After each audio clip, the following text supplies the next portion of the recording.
வணக்கம் தோழர்களை, நான் சுந்தரவள்ளி. விஜயை சிபிஐ செக் வச்சிருக்குங்க, வசமா சிக்க வச்சிருக்கு. சென்சார் போர்டு தன் பங்குக்கு அடிச்சு விட்டுருக்கு. அரசியலா என்ன பண்றது தெரியாம முழிச்சிட்டு இருக்காரு அண்ணன். தேர்தல்ல பிரச்சனை வர்றதுக்கும் வாய்ப்பு இருக்கு. என்ன நடக்கிறது தோழர்களே? நம்ம அண்ணன் விஜயோடைய அந்த அணில் குஞ்சுகள் எல்லாம் பாருங்க எங்க அண்ணனை போட்டு பேசி பேசி சம்பாதிக்கிறாங்கன்னு. உங்க அண்ணன் சம்பாதிச்சதே எங்க காசு தான். உங்க அண்ணன் படத்தை ஓட வச்சதே நாங்க தான், ரசிகர்கள் தான். தியேட்டர்ல போய் படம் பார்த்து காசு செலவழிச்சுட்டு வந்திருக்கோம். அந்த காசு தான் உங்க அண்ணனுக்கு சம்பளமா போயிருக்கு. அந்த காசு தான் உங்க அண்ணனுக்கு கஞ்சி ஊத்தி இருக்கு. ஏதோ பெருசா பிச்சை போடுற மாதிரி அளந்துக்கிறாரு. அரசியலுக்கு வந்துட்டா அடி விழும், 4 அடி தாறுமாறா விழும், 4 அடி தப்பா விழும். அதனால பொறுத்துதான் போகணும். ரொம்ப உதார் விடக்கூடாது, சரியா? உங்க அண்ணன் சிக்கி சீரழிகிறாரே, ஒரு முறையாவது பாஜகவை எதிர்த்து பேச வக்கு இருக்கிறதா, துணிவு இருக்கிறதா, முதுகெலும்பு இருக்கிறதா? ஒரு முறை பேசுறாரா? அவ்வளவு பயப்படுறவர் எதுக்கு அரசியலுக்கு வரணும்? பாஜகவை எதிர்கொள்ள முடியாவிட்டால் எதற்கு அரசியல்? விஜய்க்கு நான் தான் மாற்று அரசியல்னு சொல்றவரு பாஜக கிட்ட சிக்கி சீரழிகிறாருங்க. போற இடமெல்லாம் பிரச்சனை தான் விஜய்க்கு. கொஞ்சம் கூட நிர்வாக திறனற்ற கும்பல் தான் விஜய் கும்பல். மாநாடு நடத்தினா 4 பேர் சாகுறான், பிரச்சாரத்துக்கு போனா 41 பேர் சாகுறாங்க. வீட்டுல பிரச்சனை, பொண்டாட்டி தனியா இருக்கிறாங்க, பிள்ளைங்க தனியா இருக்கிறாங்க, எல்லாத்தையும் தெருவுல விட்டாரு. அதெல்லாம் ஒர்த்தே இல்லை அப்படின்னு மேடையில கூச்சமே இல்லாம பேசுறாரு மனித தன்மையற்ற மிருகம் அண்ணன் விஜய். இதெல்லாம் ஒரு பக்கம் ஓடிட்டு இருக்கு. அவன் கண்ட மாதிரி பேசுறான். பலரும் கேள்வி எழுப்புகிறார்கள். சொந்த கட்சிக்காரர்கள் விழிப்புதுங்கி நிற்கிறார்கள். அது காசை வாங்கிக்கிட்டு போஸ்ட் போடுறவங்க கூட எங்களால இனி முட்டு கொடுக்க முடியாது சாமி அப்படின்னு தெரிச்சு ஓடிட்டு இருக்காங்க. இந்த சூழ்நிலையில தான் நம் அண்ணனுக்கு 3வது முறையாக சிபிஐ சம்மன் அனுப்பி இருக்கிறது. 3வது முறையா அனுப்பியிருக்கு சிபிஐ. ஏற்கனவே 2 முறை போயிட்டு வந்துட்டாரு. டெல்லியில வச்சு விசாரிக்குது. சிபிஐ இங்கதானே விசாரிச்சிருக்கணும், தமிழ்நாட்டுல தானே விசாரிச்சிருக்கணும். அண்ணனுக்கு முதுகெலும்பு இருந்தால் அதை கேள்வி கேட்டிருப்பார்ல, அரசியலா நிக்க வச்சு அடிச்சிருக்கணும்ல.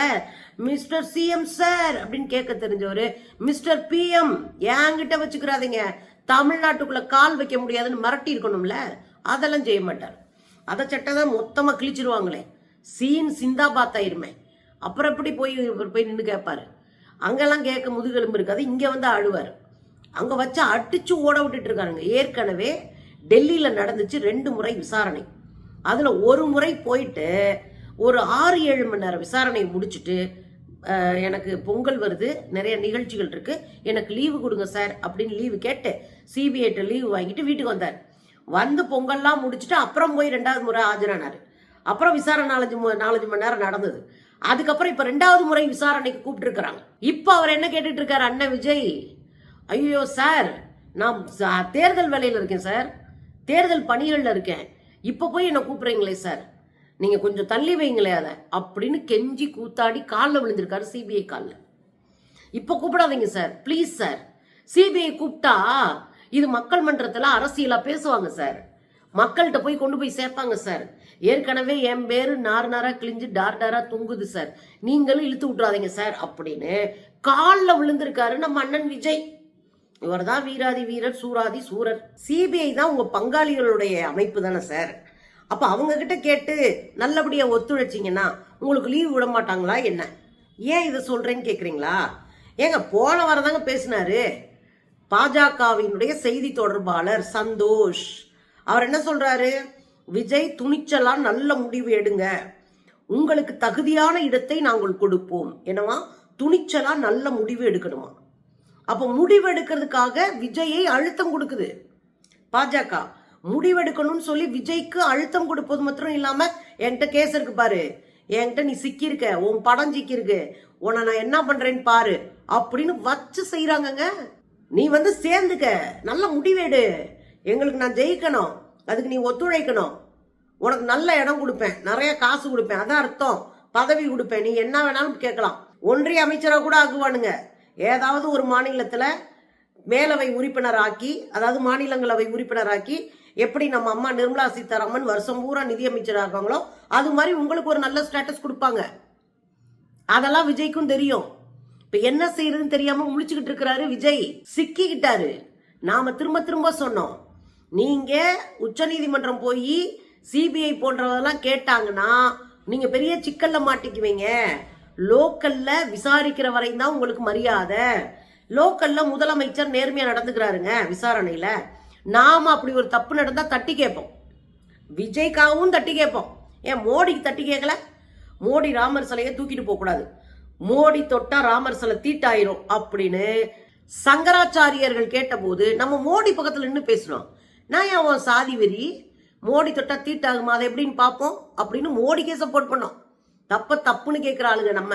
அப்படி ஒரு தப்பு விஜய் விஷயத்தில் நடந்தா நிச்சயமா அதையும் கேட்போம். ஆனா விஜய் வகையா போய் சிக்கிட்டாரு. அவங்க நாங்களா சிபிஐ கேட்கிறோம் அப்படின்னு இந்த ஆதவர்ஜுனா போன்ற அரைவேக்காடுகள் கேட்கிறாங்க. நீங்க சிபிஐ கேட்கலங்க, 2 பேரை செட்டப் பண்ணி சிபிஐ கேட்க வச்சிங்க. நீங்க உச்ச நீதிமன்றத்தினுடைய மேற்பார்வையில் இந்த விசாரணை நடக்கணும்னு கேட்டீங்க. ஆனா 2 பேரை செட் பண்ணி சிபிஐ கேட்க வச்சிங்க. அன்னைக்கே நாங்க எச்சரிச்சோம், உங்க முடிய கொண்டு போய் உங்க குடுமையை கொண்டு போய் கையில சிக்க வைக்கிறீங்க, வேண்டாம் ஆட்டி படைச்சிருவாங்கன்னு சொல்லி எச்சரிச்சோம். நீங்க கேட்கல. ஒருவேளை உங்களுக்கு சிபிஐ தேவையில்லைன்னா நீங்க என்ன பண்ணிருக்கணும், எங்களுக்கு சிபிஐ தேவையில்லைன்னு சொல்லுங்க. அப்படி ஒரு வாதம் நடந்ததாகவே படிக்கலையே நாங்க. அப்போ உங்களுக்கு சிபிஐ தேவைப்படுகிறது. இந்த வழக்கை காலதாமதப்படுத்துவதற்கு உங்களுக்கு அப்படி ஒண்ணு தேவைப்படுது. அதனால நீங்க போய் சிக்கினீங்க. இப்ப நல்லா அதையே வச்சு உங்களை முடிச்சு விடுறதுக்கு ட்ரை பண்றாங்க. இன்னைக்கு வரைக்குங்க சிபிஐ இந்த கேஸை எஃப்ஐஆர் போடல, இந்த கேஸுக்கான சார்ஜ் ஷீட்டை ரெடி பண்ணல. உச்ச நீதிமன்றம் 3 மாசம் கெடு கொடுத்தாங்கல்ல, 90 நாள் கெடு கொடுத்தாங்க. இன்னைக்கு 2.5 மாசத்துக்கு மேல ஓடி போச்சு, இன்னமும் ஒண்ணுமே முடியல. ரொம்ப சிம்பிள் கேஸுங்க. இந்த கேஸை பொறுத்த வரையும் வீடியோ ஃபுட்டேஜ் இருக்கு, சிசிடிவி ஃபுட்டேஜ் இருக்கு, மக்கள்கிட்ட ஆல்ரெடி நீங்க எடுத்துட்டீங்க. இதை உட்காந்து ஆய்வு பண்ணாலே யார் மேல பிரச்சனை இருக்குன்னு தெரிஞ்சு போயிடும். காவல்துறை அத்தனை பேர்கிட்ட விசாரணை நடத்திட்டீங்க. இத்தனை பேர்கிட்ட விசாரணை நடத்தின பின்னாடியும் எஃப்ஐஆர் போடல, சார்ஜ் ஷீட் போடல. எதுக்கு? ஏன்னா அது பாஜகவினுடைய ஒரு டீம், அதுதான் ஆக்ஷன் டீம். அந்த டீம் உங்களை மிரட்டி பாஜகவிற்கு பணிய வைக்கிறது. அப்போ மறைமுகமாகவும் நேர்முகமாகவும் நீங்க எங்க பங்காளி ஆகணும், அதுதான் பாஜகவினுடைய கோரிக்கை. அப்ப எப்படி பங்காளி ஆவீங்க? நேரடியா கூட்டணியில சேர்ந்தா தமிழ்நாட்டில் 10 ஓட்டு கூட நீங்க வாங்க மாட்டீங்க. அதனால மறைமுக கூட்டு அப்படின்னு என்ன திட்டாத, பாஜகவை திட்டாத. நீ திமுக ஓட்ட பிரி, அதிமுக ஓட்ட பிரி. இந்த 2 ஓட்டு பிரிஞ்சாதான் பாஜக நிக்க முடியும். அப்ப தெளிவா பாஜக முடிவெடுக்குது, நீ எங்களுக்கு திமுகக்கு எதிராக கடுமையான பிரச்சாரத்தை பண்ணு, திமுகக்கு எதிராக உங்க ஆளுகளை புறம் தூண்டி விடு, திமுகக்கு எதிராக எல்லாத்தையும் செய்ய, பொய்யும் புரட்டும் எல்லாத்தையும் அள்ளி விடுவையில வழக்கம் போல அது மாதிரி செய்ய, எங்களுக்கு மறைமுக கூட்டாரு, அப்பதான் உனக்கு நாங்க உதவி செய்ய முடியும் அப்படின்னு அழுத்தம் கொடுத்திருக்கிறது பாஜக. இது மட்டும் கிடையாதுங்க, ஜனநாயகன் படத்துல சென்சார் போர்டு என்னென்ன அட்டூழியம் பண்ணுச்சுன்றது நமக்கு தெரியும். தனி நீதிபதி கொடுத்த அந்த தீர்ப்பையே தூக்கி எறிய வச்சாங்க. உச்ச நீதிமன்றம் கடுமையாக தனி நீதிபதியை கேள்வி கேட்டுச்சு. உச்ச நீதிமன்றமும் சேர்ந்து சென்சார் போர்டு பாதுகாப்பா காப்பாத்தி வச்சது. சென்சார் போர்டுல ஒரே ஒருத்தர்னு சங்கிப்பையில உள்ள இறக்கி இந்த படத்தை ஓட விடாம வச்சாங்க. இந்த படத்தை ஓட விடாம இருக்கு 2 வேலை இருக்கு. 1, இவங்களுக்கு அழுத்தம் கொடுப்பது. 2, இவங்க ஒருவேளை சப்போர்ட்டிவா வந்துட்டாங்கன்னா தேர்தலுக்கு முன்னாடி வெளியிட்டு பரபரப்பை ஏற்படுத்துவது. இந்த 2 காரணங்களுக்காக வச்சிருக்கான் பாஜக. இதுல இன்னொரு பிரச்சனை இருக்குங்க. அவ்வளவு வேலை பார்த்த பிறகு, அத்தனை கேஸ் போட்ட பிறகு, அங்க போய் போராடின பிறகு கடைசியில் நீதிமன்றத்தில் போய் கேஸை வாபஸ் வாங்கிருச்சு இந்த குரூப். கேஸை வாபஸ் வாங்கிட்டு அவங்களா கொடுக்குறப்ப கொடுக்கட்டும் அப்படின்னு பின்னங்கால் பிடரில் அடிக்க ஓடி வந்தாங்க இவங்க. இதுல இப்ப என்ன நடந்திருக்கு அப்படின்னா, இன்றைக்கு அந்த படத்தை பார்க்கறதா இருந்தது, இன்னைக்கு ஜனநாயகன் படத்தை பார்க்கறதா இருந்தது. அறிவிச்சுட்டு அதுல ஒருத்தருக்கு உடம்பு சரியில்லையா, இந்த டீம்ல இருந்த ஒருத்தருக்கு உடம்பு சரியில்லையா. என்னென்ன காரணம் கண்டுபிடிக்கிறீங்க பாருங்க. உடம்பு சரியில்லாதனால அவரால் படம் பார்க்க வர முடியாதுன்னு ஒத்தி வச்சுட்டாங்க. நீங்க தான் பெரிய பிஸ்தாவாச்சே, நீங்க தான் அடிச்சு பறக்க விட்டுருவீங்களே, நீங்க தான் நின்னா நடுங்குமே, தமிழ்நாட்டுல வீட்டுல இருக்கிற 4 பேரும் உங்க ஆளுங்கதான் அப்படின்றீங்களே, ஏன் போய் ஃபைட் பண்ண வேண்டியதானே? ஒரு படத்தை கொண்டு வர்றது கூட தைரியமா கேள்வி எழுப்ப முடியாத முதுகெலும்பு இல்லாத கோழை தான் அண்ணன் விஜய். அவரால் கேள்வியே கேட்க முடியாது.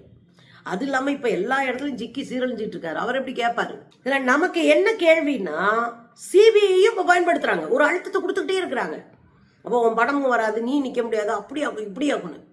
இதே சிபிஐயே அவசரமா போய் கெஜ்ரிவாலை கைது பண்ணுது, அவசர அவசரமா போய் இடி போய் மணிஷ் சிசோடியாவை கைது பண்ணுது, ஹேமந்த் சோரனை கைது பண்ணுது, செந்தில் பாலாஜியை கைது பண்ணுது. ஆனா ஏன் விஜய வேடிக்கை பார்க்குது? 41 பேருடைய மரணம் விஜய் ஏன் வேடிக்கை பார்க்குது?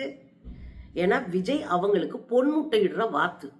விஜயை வச்சு தமிழ்நாட்டுக்குள்ள ஏதாவது ஓட்ட ஷேர் பண்ணிக்கலாமா? விஜய் மூலமாக தமிழ்நாட்டுக்குள்ள பாஜக கால் பதிக்க ஏதாவது வாய்ப்பு கிடைக்காதா அப்படின்னு எதிர்பார்த்துட்டு இருக்காங்க. தெலுங்கானா முன்னாள் முதலமைச்சர் சந்திரசேகர் ராவ் அவர்களுடைய மகள் கவிதா, அவங்க மாநிலங்களவை உறுப்பினர். அவங்கள அவசரமா புடிச்சு போய் ஜெயில தள்ளுனீங்க. அரசு அதிகாரிகளை போய் சொல்லி ஜெயில தள்ளுனீங்க. கடைசியில நீங்க போட்ட கேஸுக்கு முகாந்திரமே இல்லைன்னு மூஞ்சில துப்பி அனுப்பிருச்சு டெல்லி உயர் நீதிமன்றம், டெல்லி சிபிஐ சிறப்பு நீதிமன்றம். இப்ப என்ன நடந்துச்சு? அவ்வளவு வேகம் காட்டு. நீங்க இப்ப ஏன் சுணக்கம் காட்டுறீங்க? ஏன் இவ்வளவு ஸ்லோ மோஷன்ல போறீங்க?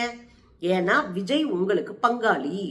அதனாலதான் இதுக்கு இடையில நயினார் நாகேந்திரன் அவர்களுடைய ஐடி விங்க கவனிச்சுக்கிற பர்சனலா ஐடி விங்க பாக்குற அஜய்னு ஒரு பையன், அவர் என்ன பண்றாரு, 2 நாளைக்கு முன்னாடி ஒரு வாரத்துக்கு முன்னாடி விஜய் அவர்களை நேரடியா செஞ்சு 1 மணி நேரம் பேச்சுவார்த்தை நடத்திருக்காரு. நயினார் நாகேந்திரனுடைய ஐடி விங்குடைய பொறுப்பாளர் விஜய போய் நேரடியா சந்திக்க வேண்டிய தேவை என்ன இருக்கு? அவசியம் என்ன இருக்கு? அப்போ இங்கே உள்குத்து வேலை நடக்குது. விஜய எந்த வழியிலையாவது மடக்கணும், விஜய எந்த வழியிலையாவது ஒப்புக்க வைக்கணும், விஜய எந்த வழியிலையாவது அவங்க சமரசம் பேசி கூட்டணிக்குள்ள கொண்டு வரணும்.